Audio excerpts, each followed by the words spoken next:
Bonjour à toutes et à tous et merci infiniment au Collège des Bernardins d'avoir voulu consacrer ce grand événement, ce bel événement à cet enjeu d'interrogation sur l'avenir que pose à la fois l'ouvrage de Jacques mais aussi notre exposition qui s'est ouverte au Louvre le 21 septembre et qui est présente jusqu'au 4 janvier au musée du Louvre. Et merci beaucoup à Jacques Attali de cette possibilité qui nous a donné de travailler avec lui, de travailler aussi de manière à la fois libre, et je le remercie toujours et de façon répétée de sa confiance, la confiance qu'il nous a portée à Jean et à moi pour la conception de cette exposition. Alors certains d'entre vous l'ont vu ce matin, cette exposition qui est présente dans les grands espaces du Louvre, qui a une ambition folle, enfin quelque part, chaque fois que j'en sors, et en ce moment j'y suis quasiment tous les jours, je me dis mais qu'est-ce qui nous a pris de faire quelque chose comme ça, qui va de moins 25 000 avant Jésus-Christ jusqu'à aujourd'hui, puisque la dernière œuvre a été finie en août 2015, donc jusqu'à aujourd'hui, qui essaye de faire se confronter des œuvres de toutes les civilisations, de toutes les régions de la planète. Il y a quelque chose d'un peu fou, mais d'une certaine manière, ce quelque chose d'un peu fou est un peu revendiqué aussi, et je crois, sans vouloir trahir Jacques du tout, que cette folie, c'est aussi la sienne, c'est-à-dire celle aussi de sortir des conventions de la représentation et des conventions du prêt-à-penser ou du bien-à-penser, je ne sais pas très bien comment le dire, mais quelque chose comme ça. Et de savoir aussi s'accorder, y compris dans des temples de la connaissance comme le Louvre ou ici le Collège des Bernardins, des chemins de traverse ou des façons d'aborder les choses de façon différente. Cette exposition, vous l'avez vue ou vous la verrez, elle est à la fois, et je crois de manière revendiquée et en parfaite complicité avec Jacques, à la fois fidèle et traîtresse, si je peux dire ainsi, mais c'est le genre de l'exposition qui veut ça, puisque le genre de l'exposition n'est pas celui du livre. Et pour me confronter parfois aux deux, ou souvent aux deux, l'expression n'est pas la même. Le genre de l'exposition, c'est celle de la monstration de l'œuvre d'art, avec ce que ça permet d'émerveillement. Et je tiens beaucoup à cet enjeu de l'émerveillement, à tous les sens du terme merveille, qui est un terme magnifique et qui renvoie aussi au chef-d'œuvre. Donc l'exposition, ça renvoie à l'émerveillement, mais ça renvoie aussi à une forme d'inintelligibilité. L'œuvre d'art, par essence, n'est pas intelligible directement, et elle a forcément plusieurs sens, et c'est ce qui fait aussi sa grâce et sa qualité. Alors que le livre, la pensée écrite, a une pensée ordonnancée, a une pensée claire, a une pensée syntaxique. Donc, par essence, une exposition fondée sur un livre est forcément à la fois fidèle, mais aussi traîtresse. Et c'est ce que nous avons fait, mais nous l'avons fait, je crois, en plein accord avec Jacques, pour essayer finalement de montrer avec une exposition telle qu'elle ne s'était jamais faite comme ça, en tous les cas au Louvre. Alors je me méfie des jamais parce qu'il y a quelqu'un dans la salle qui va me dire mais non madame, pas du tout, je sais pas, en 1975 quelqu'un a fait ci, bien évidemment, donc je ne dirais pas jamais, mais en tout cas jamais au Louvre comme ça. C'est-à-dire l'ambition aussi de lier à la fois passé et présent, de lier les réflexions sur le passé et le présent avec ce qui pourrait nourrir le futur, et d'essayer de rappeler ce qui est bien sûr particulièrement cher à mon cœur en tant que conservateur, l'idée que le musée n'est pas en dehors des débats de la société, l'idée que le musée, en tant que lieu de conservation de l'art, est un lieu qui agit sur la société, est un lieu qui est en résonance avec cette société et est un lieu qui a des choses à nous dire par rapport à cette société. Et ça me semble fondamental de le rappeler aujourd'hui. Alors sans vouloir être trop solennel, c'est vrai que dire que le musée, qui nous semble à nous une institution de toute éternité, n'a dans sa forme actuelle que 220 ans, c'est rien du tout, 220 ans, et que dans bien des pays du monde aujourd'hui, et nous pouvons le déplorer, le musée aujourd'hui n'existe plus ou est fortement menacé. Et je crois qu'en France, il n'est pas menacé de destruction, mais il est menacé de, comment dirais-je, de la trop grande convention, c'est-à-dire que d'une certaine manière, la visite au musée est devenue une visite conventionnelle. On y va parce que c'est de bon ton, on ne sait pas très bien quoi regarder, on s'y ennuie un peu, on se dit que finalement, tout ça pour ça, mon Dieu que c'est compliqué. Alors je ne voudrais pas paraphraser Valérie parce que je le ferais très mal, mais vous vous souvenez ce beau texte sur l'ennui au musée, et je crois qu'il est important de rappeler que le musée est une utopie, et peut-être même petite partie réalisée de l'utopie des Lumières. Alors une utopie réalisée, les philosophes dans la salle vont me dire que je raconte n'importe quoi, mais en tous les cas, c'est une toute petite partie, effectivement, qui existe de cette pensée universelle des Lumières, de donner à tous, mais aussi à chacun, les trésors de l'humanité. Et donner à tous, c'est cet enjeu, effectivement, d'universalisme, mais donner à chacun, c'est donner à chacun d'entre nous, depuis 220 ans, et j'espère pour des millénaires à venir, la possibilité, avec la rencontre avec l'art, de penser, de méditer et d'agir. Et je crois que c'est dans ce sens-là que l'exposition Une brève histoire de l'avenir est fidèle à l'esprit de Jacques Attali, dans cette ambition très grande de se fonder sur le passé pour penser le présent et pour penser l'avenir, non pas dans une vision catastrophiste, non pas en annonçant la catastrophe, mais en s'en gardant, si je peux permettre de le dire ainsi, cher Jacques, c'est-à-dire qu'en se disant que parce qu'elle est possible, il faut tout faire pour qu'elle n'existe pas. Alors je crois quel meilleur lieu pour avoir cette discussion et ces débats qu'ici, lieu de haute spiritualité, mais aussi de haute connaissance, pour effectivement se garder de cette catastrophe et peut-être se souvenir que c'est grâce à des copistes, à la fois moines, mais aussi séculiers, à la fois occidentaux, mais aussi orientaux, que les textes d'Aristote nous ont été transmis, que sans eux, nous ne les connaîtrions pas, et qu'ils ont donc, dans leur obstination par rapport à la résistance à l'esprit de leur temps, dans leur courage, dans leur ténacité, ils nous ont permis à nous, aujourd'hui, de les connaître.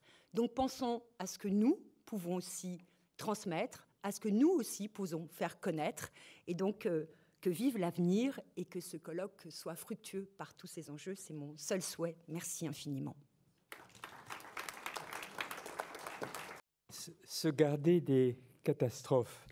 Vous venez de le dire, madame, et après avoir parcouru sous votre conduite et en compagnie de Jacques l'exposition de Cybèle du Louvre,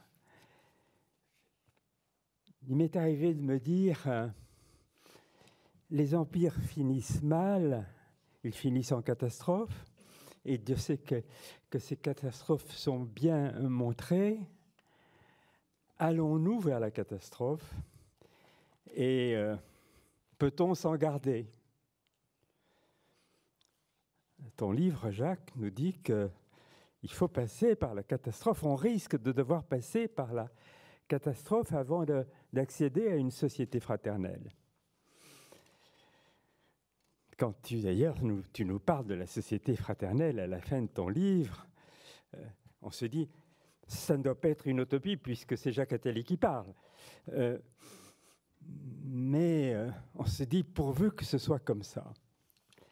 Alors, il me revient de vous faire descendre de quelques degrés sur l'échelle de Jacob, où Madame de Fontréau et Jacques Attali nous ont fait grimper, et de me demander justement devant vous un peu, pour ouvrir nos réflexions de ces 2 journées,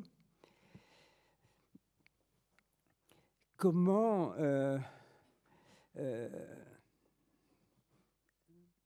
vivre ce temps qui nous attend, ou en étant déjà en train d'essayer de bâtir sur les socles des colonnes qui annoncent à la fin de l'exposition une reconstruction possible. En tout cas, une chose est claire et qui ressort bien de ce parcours, c'est que l'épanouissement et la survie de toute civilisation dépendent fondamentalement, c'est au moins ma lecture, de leur ancrage spirituel. Mais on le sait mieux, après avoir fait ce parcours, les empires meurent dans la fureur. Et on peut se demander si la fureur n'est pas à nos portes. Il suffit d'ouvrir les yeux. Il y a maintenant, tous les jours, on s'y habitue presque, ces cortèges de migrants qui vont se cogner de plus en plus sur des murs, J'étais récemment à diverses rencontres concernant l'Afrique en particulier, et on me parlait de ces innombrables jeunes parents qui, à chaque minute, à travers le monde, en Afrique particulièrement, pleurent un enfant meurt de faim ou victime de l'eau souillée. L'un de mes interlocuteurs me disait « compte jusqu'à 7.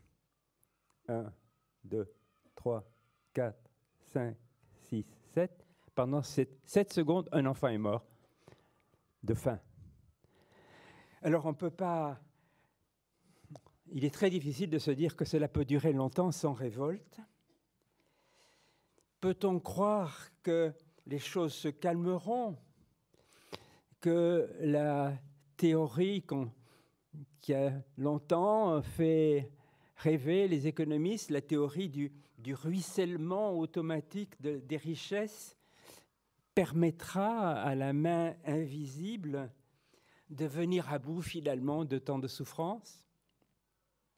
Il est clair que ce serait une folle illusion que de le croire. Et donc, il est légitime de penser que, oui, l'empire marchand, qui étend son emprise sur le monde, ira, comme ceux qui l'ont précédé, tôt ou tard vers sa fin, que cette fin risque d'être précipitée par l'universelle marchandisation du monde, les pulsions d'accaparement, la poussée des inégalités qui entraîneront probablement, inéluctablement, bien que inéluctablement n'est peut-être pas un mot très honnête quand il y a quand même un espoir de s'en sortir, d'inéluctables révoltes et des conflits, peut-être d'une violence sans précédent.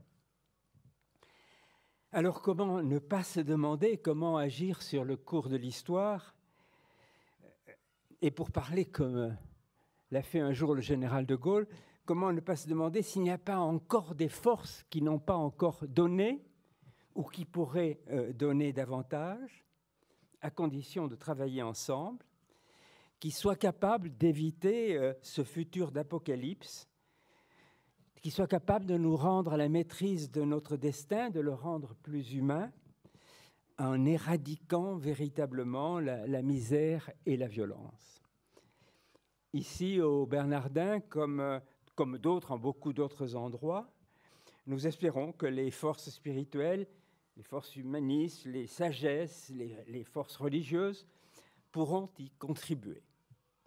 Nous nous sentons solidaires de tous ceux, de toutes obédiences qui, à travers le monde, souvent trop dispersés, s'y consacrent déjà, silencieusement, sagement, héroïquement, saintement.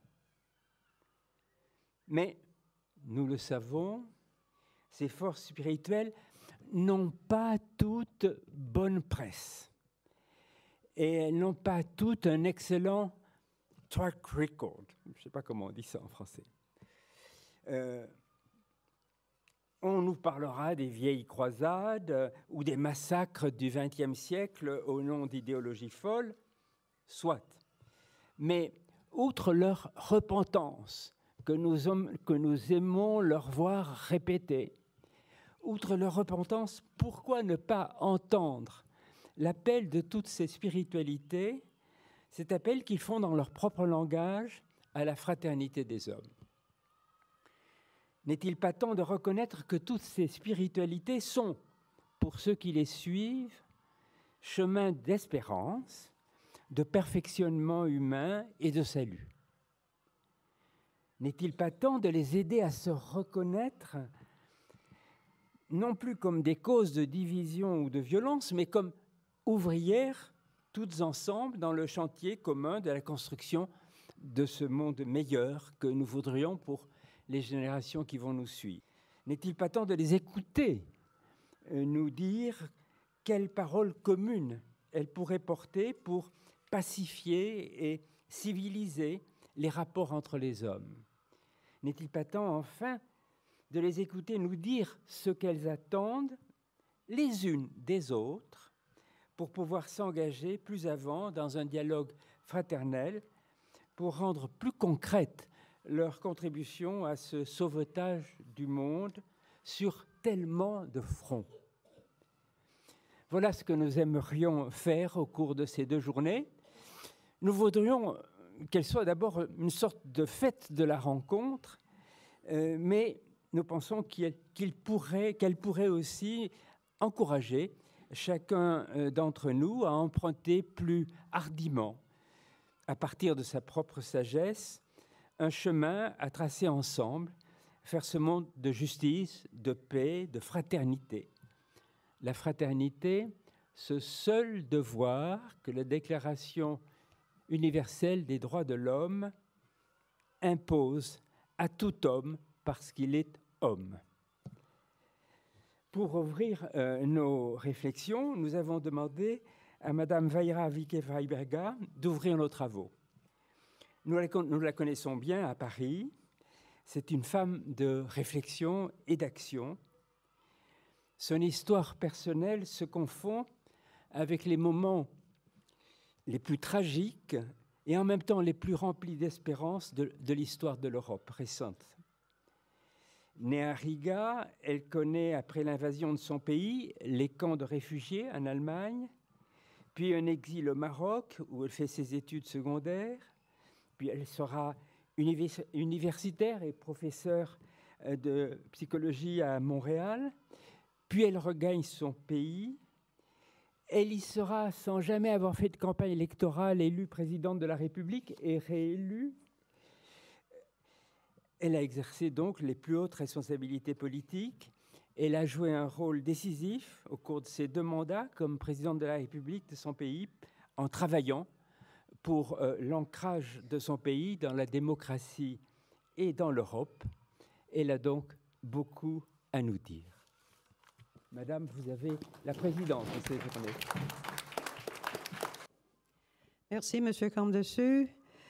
Distingués organisateurs, distingués intervenants, mesdames et messieurs, c'est un grand honneur de me retrouver dans cette salle des Bernardins, et cette fois-ci avec un sujet où je ne suis guère spécialiste, mais qui m'est cher et qui m'a préoccupé toute ma vie, comme tout être humain qui a vécu des vicissitudes. Et je pense que nous en avons tous eu, qu'elles soient plus dramatiques ou moins dramatiques, ça fait partie intégrante du cycle de la vie humaine. Le XXe siècle a coûté très cher à des centaines de millions de personnes. Il a coûté beaucoup de morts tout à fait injustes et injustifiables, au nom d'idéologies totalitaires qui se disaient avoir trouvé la réponse au bonheur de l'humanité.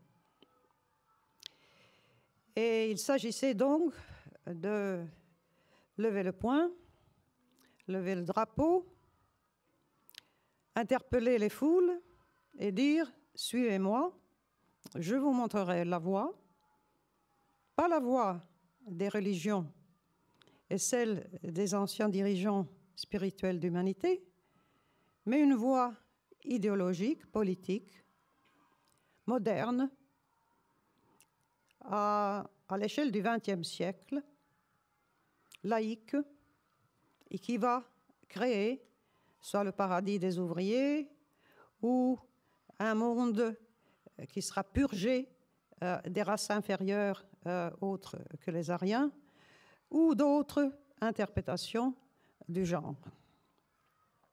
Moi, comme enfant de la guerre et réfugiée par après et immigrante plus tard encore, je me disais que cette histoire du XXe siècle était bien triste et qu'il ne restait qu'à espérer qu'effectivement l'humanité, après tous ces déboires, allait apprendre quelque chose, que l'histoire pouvait nous enseigner, nous donner des leçons, et que nous serions plus sages après ces tristes expériences du XXe siècle, particulièrement en Europe. Et effectivement, pour la partie ouest du pays, celle qui se trouvait à l'ouest du rideau de fer, il semblait que le rêve se réalisait. La fin du XXe siècle s'annonçait très belle, avec cet esprit de fraternité, de coopération, de mise en commun des souverainetés des peuples, qui faisait que ça éliminait le danger de leurs conflits éventuels, la mise en commun de ressources pour lesquelles on se battait autrefois et pour lesquelles des générations de jeunes hommes ont été massacrés, c'était tellement simple. Se mettre d'accord, les partager et vivre en paix ensemble. Quand l'Union soviétique a finalement fini par se désintégrer à cause de ses faiblesses intérieures, et ça a été le rêve pendant des décennies, et quasiment un demi-siècle, de tous les exilés de ces régions, mais aussi énormément des habitants de ces pays forcés d'adopter une idéologie totalitaire, laïque, matérialiste, qui promettait de résoudre tous les problèmes, mais qui, de toute évidence, dans le quotidien, était incapable même de pourvoir aux besoins les plus ordinaires du citoyen et du simple consommateur. Aujourd'hui, nous déplorons le consumérisme, l'état de consommation qui est devenu le monde, où chaque personne est surtout un consommateur pour un produit quelconque, et nous calculons le progrès de l'humanité dans le produit national brut de chaque pays. Qu'il soit dépensé pour le bien ou pour le mal, peu importe. On dépense de l'argent, c'est du progrès. Et il semble qu'il y a quelque part quelque chose qui nous échappe. Et ce qui nous échappe, je pense, à ce début du XXIe siècle, comme à la fin du précédent, c'est justement la spiritualité. Or, la spiritualité, c'est quelque chose qui entraîne les foules.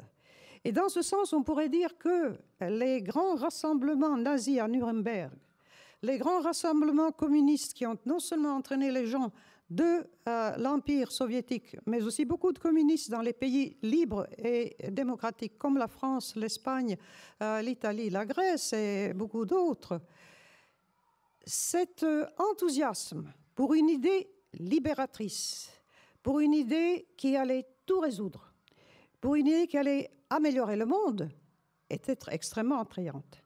Et nous la retrouvons aujourd'hui dans des constructions comme Daesh, ou ISIS, ou ISIL, qui offrent exactement la même chose à ceux qu'ils ont recrutés.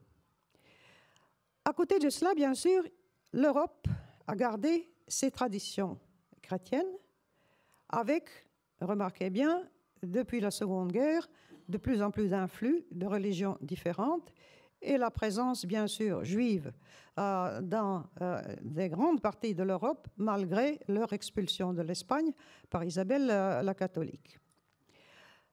Cette situation où les églises restent, bien sûr, séparées de l'État, dans l'État démocratique moderne, fait que la spiritualité, supposément, reste comme cantonnée dans les temples, dans les synagogues, dans les mosquées, dans les églises. Et en dehors de chaque église, il n'y a point de salut, il n'y a qu'un monde séculaire, un monde de consommation, et la spiritualité n'a pas sa place. Et ceci marche très bien pour les gens qui ont la foi et qui peuvent s'allier et se trouver chez eux, se sentir confortables au sein d'une église, d'une congrégation, d'une fraternité spirituelle ou religieuse. Mais il y a tellement de monde qui, dans cet âge de progrès de la science, ne trouve pas la foi. J'ai parlé à beaucoup de personnes qui disaient « Il me manque quelque chose dans ma vie, il me manque cet aspect spirituel, je ne le trouve pas parce que j'ai perdu la foi. J'ai essayé une église, une dénomination, une autre, je me convertis à l'islam, je me convertis à autre chose, je pars aux Indes pour aller dans un ashram et trouver la spiritualité. et je ne la trouve toujours pas. Alors, qu'est-ce qui arrive à ces personnes-là? Je pense que nous avons deux aspects de la spiritualité qu'il est important de distinguer. Il y a pour les grandes religions, du moins celles qui sont les plus connues, certainement les trois grandes religions du livre, qui ont des livres sacrés que l'on doit suivre quasiment à la lettre, si on est fondamentaliste. Nous avons ce qui est appelé parfois un vaisseau privilégié qui a reçu le bénéfice, la bonté du ciel, de révélation divine, les prophètes donc, des grandes religions, les prophètes de l'Ancien Testament, Jésus, Mohammed, Bouddha et d'autres, des avatars, qui ont reçu un message divin. Ils ont achevé un état de conscience d'un niveau tout à fait différent de celui de la personne ordinaire, et ils ont transmis à leurs contemporains, qui l'ont retransmis à la génération suivante. Et c'est ainsi que les grandes religions sont nées, par cette transmission longtemps orale, d'ailleurs, de textes sacrés qui ont été reçus d'un de ces vaisseaux privilégiés de l'Esprit divin qui a reçu et compris un message qui venait d'en haut, inexplicable par la science, inexplicable par la simple raison humaine, quelque chose qui justement dépasse l'entendement humain, mais qui pour ceux qui les suivent, pour leurs adhérents, demande ce saut de la foi que saint Augustin, dans sa confession, il écrit qu'il y a des éléments de la foi qui ne sont pas crédibles. On ne peut pas les comprendre rationnellement.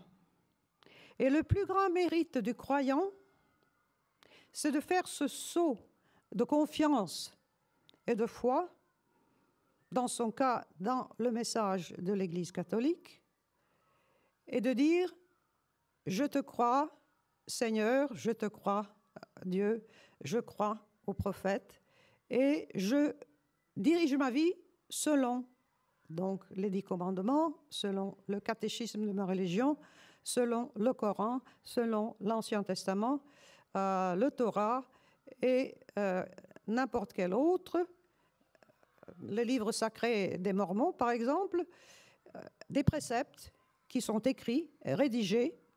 Et c'est un peu la même chose que dans un pays, dans son aspect séculaire, d'avoir des lois que les citoyens doivent suivre. J'ai parlé à tous nos dirigeants spirituels et religieux du temps de ma présidence en Lettonie. Et ils soulignaient tous l'importance qu'ils considéraient que leur contribution, la contribution des églises, donnait à la stabilité et la civilisation d'un pays, parce que l'appartenance à une religion aidait à élever les enfants dans un certain cadre de moralité, de conception du mal et du bien, un certain cadre qui exigeait, par exemple, c'est pareil dans les évangiles, dans l'Ancien Testament ou le Coran, qui exigeait la charité envers les pauvres. C'est tout à fait le même message que l'on retrouve dans les 3 grands livres sacrés. Et dans ce sens-là, donc, les institutions religieuses, même dans nos pays démocratiques, modernes, matérialistes et basés sur le progrès de la science et de la technologie, ont leur place pour cet enseignement de la morale et de la spiritualité. Mais, il y a un mais, je retourne aux gens qui disent « cet élan de la foi, j'en suis incapable, je ne le trouve pas ». Nous avons, mon époux et moi, à un certain moment, au début de l'indépendance de la Lettonie, même avant, durant la perestroïka, donné des cours sur le folklore letton. Et le folklore letton est une tradition orale qui contient beaucoup d'éléments de la religion pré-chrétienne, une religion de la nature, puisque la Lettonie, ensemble avec la Lituanie, ont été les derniers pays christianisés dans toute l'Europe. Le pape Innocent III a déclaré une croisade en 1199 contre les derniers païens du nord-est de l'Europe, parce qu'il avait beaucoup de chevaliers sans emploi qui avaient quitté Jérusalem, qui venaient de tomber aux mains des musulmans. Et ils sont donc partis dans nos régions pour les christianiser. Eh bien, cette religion de la nature, curieusement, si on l'analyse plus profondément, qu'est-ce qu'on retrouve? On retrouve finalement le même élément de morale, de direction sur la façon de vivre sa vie. On ne parle pas de péché ou de foi, mais on parle de vertu. Et c'est tout à fait le même concept que les anciens Romains avaient dans leur religion polythéiste. Virtutes, la vertu d'un être humain, c'est la somme des qualités personnelles qu'il possède et avec lesquelles il interagit avec la société. Et dans ces textes, tout comme dans toutes les autres traditions, à côté de ces catéchismes, à côté de ces écritures saintes, à côté des liturgies et des cérémonies et de l'enseignement officiel de cette religion, il y a toujours eu ce qu'on pourrait dire des marginaux. C'était des gens qui avaient des inspirations toutes individuelles. Ils n'ont pas toujours eu la prétention d'être des vaisseaux privilégiés, ils n'ont pas voulu convertir des gens pour les suivre, mais ils ont laissé des témoignages, des états de conscience que certains appellent la conscience cosmique, qui fait que la personne, à ce moment-là, se retrouve dans un état de conscience radicalement et qualitativement différent de la conscience ordinaire avec laquelle nous passons nos journées, qui, elle, à son tour, comme vous le savez très bien, diffère radicalement de celle que nous passons chaque nuit dans nos rêves. Si vous songez aux rêves que vous avez eus la nuit précédente, si vous vous en souvenez, songez-y, ils sont très réels. Au moment où vous rêvez, ce monde-là est réel. Le monde de la journée, le monde de tous les jours, il nous semble extrêmement réel. Or, les gens qui atteignent ce qu'on appelle de mouvements différents, mais disons, appelons ça conscience cosmique, ils se retrouvent dans un état de réalité radicalement différent et ils portent le même témoignage. Là encore, c'est encore le même témoignage.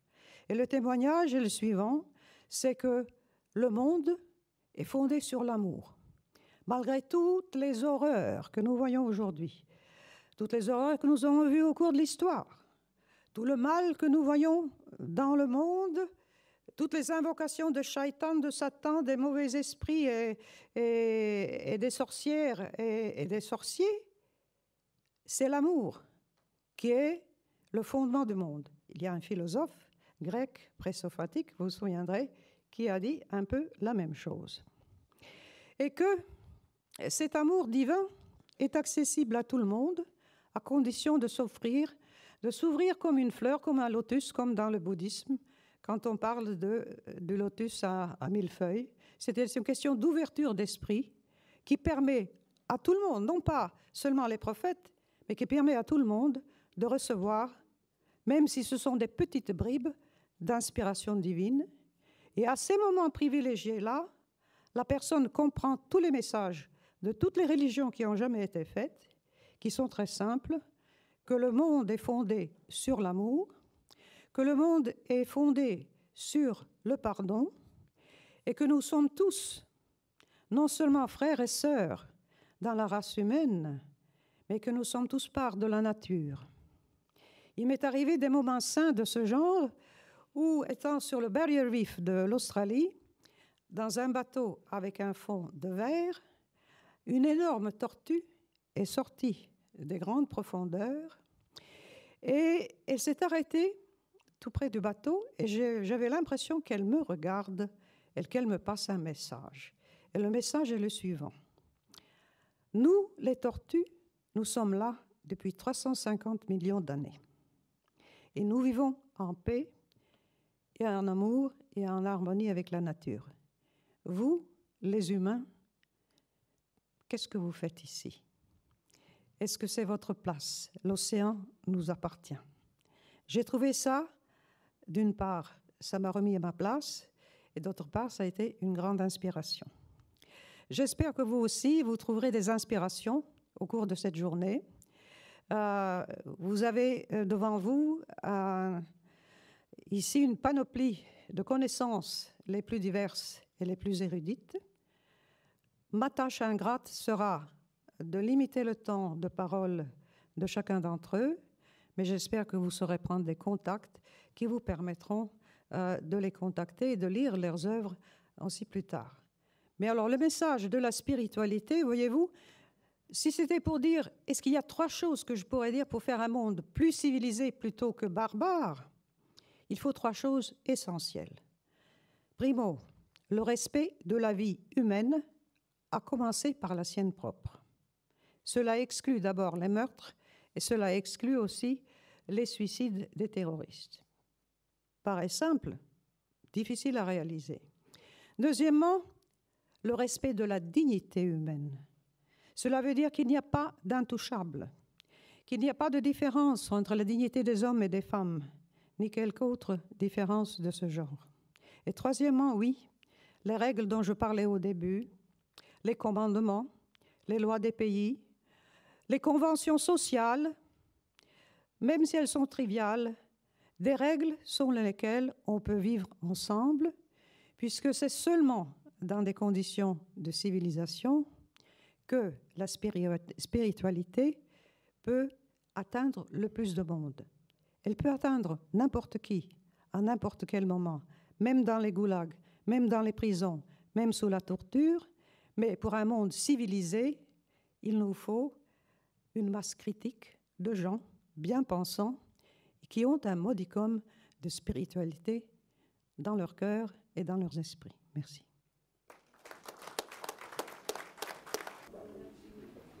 Je pense que la pratique des religions et sa séparation de l'État, qui date de la Révolution française, reste valable dans le sens général du mot, que ce n'est pas une indoctrination religieuse qu'il faut faire dans les écoles d'État. Ce n'est pas le rôle de l'État de le faire, c'est le rôle justement des religions, chacune à sa manière et dans son milieu particulier. Mais l'histoire de la civilisation, que ce soit celle de l'Europe ou du monde entier, est incompréhensible, elle n'a aucun sens sans comprendre les valeurs spirituelles qui ont dirigé diverses civilisations ou qui les guident encore aujourd'hui. Par ailleurs, pour chercher des solutions aux problèmes du XXIe siècle de nature pratique, eh bien, la spiritualité, en quelque sorte, doit animer les valeurs qui vont diriger nos débats. Et je pense que nos intervenants ont souligné cet aspect double de faire un monde meilleur. Il faut qu'il y ait d'abord une base matérielle, une gouvernance des lois et le respect des droits de l'homme, mais d'autre côté, il y a une transcendance, quelque chose que l'âme humaine semble avoir dans sa nature de chercher, et cela aussi a sa place dans les débats et dans l'éducation. Pas dans le sens d'une indoctrination et d'une obéissance, ce qui était le cas lors des siècles précédents, mais dans le sens de débattre et de discuter de ce que chaque religion a apporté à la civilisation mondiale et à l'histoire de notre continent.